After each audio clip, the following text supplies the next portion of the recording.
So miss world competitions హైదరాబాద్లో జరుగుతున్నాయని తెలుసు కదా మీకు. అవును. సో ఎట్లా అనిపిస్తుంది ఫస్ట్ టైం మన హైదరాబాద్లో మిస్ వరల్డ్ కాంపిటీషన్ జరగం. సో వరల్డ్లో ఉన్న అందగత అమ్మాయిలందరూ మన హైదరాబాద్కి వచ్చి ఈ పోటీ చేయడం ఎట్లా అనిపిస్తుంది? చాలా ఎగ్జైటింగ్ ఉందన్న. ఎందుకనంటే హైదరాబాద్లో గిడంగా జరగాలని అనుకుంటాం కదా. చా చాలా రోజుల నుండి మా గిడంగా ఉంటుంది కదా, మా దగ్గర జరగాలి, ఎందుకంటే ఇండియన్స్ కాబట్టి హైదరాబాద్లో కూడా జరిగితే బాగుండు అని మా ఇంటెన్షన్ గిడంగా ఉంటుంది కదా. సో ఇప్పుడు జరుగుతున్నందుకు చాలా హ్యాపీగా ఉంది, చాలా ఎగ్జైటింగ్గా ఉంది. ఫస్ట్ ఎలా జరుగుతుంది చూడాలి చూడాలి అని చెప్పేసి. కానీ అది ఎక్కడ జరుగుతుంది, ఎక్కడ అంటే వాళ్ళు ఎలా వస్తారు, మేము గిడంగా ఎక్కడి నుంచో అందగతులు వస్తారు అది ఇది అని అంటే డిఫరెంట్గా వచ్చి ఉంటారు కదా. సో వాళ్ళని చూడాలని ఎగ్జైటింగ్ ఫీలింగ్ అందరికి ఉంటుంది కదా. సో చాలా ఎగ్జైటింగ్ ఉందన్న మా ఫీలింగ్. సో ఇప్పుడు హైదరాబాద్ ఎట్లా వెల్కమ్ చెప్పబోతున్నారు మరి వాళ్ళకి? హైదరాబాద్లో అంటే కల్చర్తో కానీ, ఇక్కడ ఉన్న ఎన్విరాన్మెంట్ కానీ, ఇంకా హైదరాబాద్లో డిఫరెంట్ స్పెషాలిటీస్ ఉంటాయి కదా వాళ్ళకి తెలియకుండా. సో అట్లా వాళ్ళకి వెల్కమ్ చేయాలని.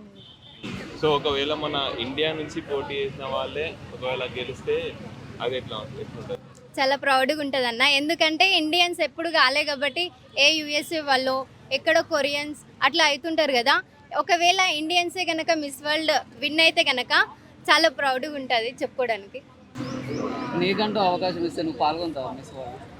కంపల్సరీ పార్టిసిపేట్ చేస్తాను. కానీ అంటే ఎప్పుడు పార్టిసిపేట్ చేయకున్నా కానీ చూస్తూ అయినా నేర్చుకుంటా. అంటే విదేశాలతో పోలిస్తే మన ఇండియన్ కల్చర్ కానీ ఇండియన్ అమ్మాయిలు కానీ కొంచెం డిఫరెంట్ ఉంటుంది కదా. ఇండియన్ వాళ్ళు గెలుస్తారు అనుకోవచ్చా మనం? అనుకోవచ్చు అన్న. ఎందుకంటే అన్ని విధాలుగా అంటే డ్రెస్సింగ్ వెస్టర్నే కానీ, వాళ్ళ ఒక టాకింగ్ లెవెల్సే కానీ, ఫుడ్ కానీ ఏ విధంగా అయినా ఇండియన్స్ గిడంగా ఉంటారు కదా. ఎప్పుడు ఒకరే వస్తారని గిడంగా ఉండదు కదా. ఎవరి టాలెంట్ వాళ్ళకు ఉంటుంది కాబట్టి ఇండియన్స్ గిడంగా వస్తారు. సో అంటే ఇండియన్ కల్చర్ బెస్ట్ అంటారా మీరు బయట? ఇప్పుడు ఇండియన్ అంటే మేము ఇండియన్స్ కాబట్టి ఇండియన్ కల్చరే బెస్ట్ అని అనుకుంటాం. ఎందుకంటే ఎవరి కల్చర్ని ఎవరు పోగొట్టుకోరు కాబట్టి మా కల్చర్ని మేము బెస్ట్ అని చెప్పుకుంటాం ఎప్పుడైనా. ఇప్పుడు ఫారిన్ కల్చర్ ఇండియాకి చాలా స్పీడ్గా వచ్చేస్తుంది, దాన్ని ఎట్లా చూడొచ్చు? ఫారెన్ కల్చర్ అంటే వాళ్ళను విధంగా మన ఇండియన్స్ లాగా చేంజ్ చేయడానికి మన యొక్క ఇండియన్స్ ఫారెన్స్ లాగా డ్రెస్సింగ్ సెన్స్ కానీ కొంచెం బయట అవన్నీ అంటున్నారు యూత్. కానీ మనం చెప్పినంత మాత్రం వాళ్ళు చేంజ్ చేసుకోవడానికి వాళ్ళ ఫీలింగ్స్ గిడంగా కనిపించాలి కదా వాళ్ళకి గిడంగా. మనది ఇప్పుడు ఇది కల్చర్ కాదు కదా, మన ఇండియన్ కల్చర్ కాదు కదా. అవునండి. సో మన హైదరాబాద్ లో పెడతారు కాబట్టి ఇక్కడ మన ఆర్గ్యుమెంట్ ఏమైనా చేస్తారా, ఎలిగేషన్స్ ఏమైనా చేస్తారా అని అనుకుంటున్నావు అట్లా? కంపల్సరీ జరుగుతాయి. ఎందుకనంటే ఎప్పుడు హైదరాబాద్లో జరగలే కాబట్టి ఎక్కడెక్కడో జరగాల్సినవి ఫస్ట్ టైం వచ్చి ఇండియాలో జరుగుతాయి, హైదరాబాద్లో జరిగితే కంపల్సరీ ఆర్గ్యుమెంట్స్ జరుగుతాయి. ఎందుకనంటే ఎక్కడో జరగాల్సినవి వచ్చి ఇండియన్స్ వాళ్ళకి కూడా కల్చర్స్ అన్నీ నచ్చాలి కదా. మన కల్చర్ని మనం ఇష్టపడతాం కాబట్టి వాళ్ళకి కూడా నచ్చాలి కాబట్టి కంపల్సరీ ఆర్గ్యుమెంట్స్ జరుగుతాయి.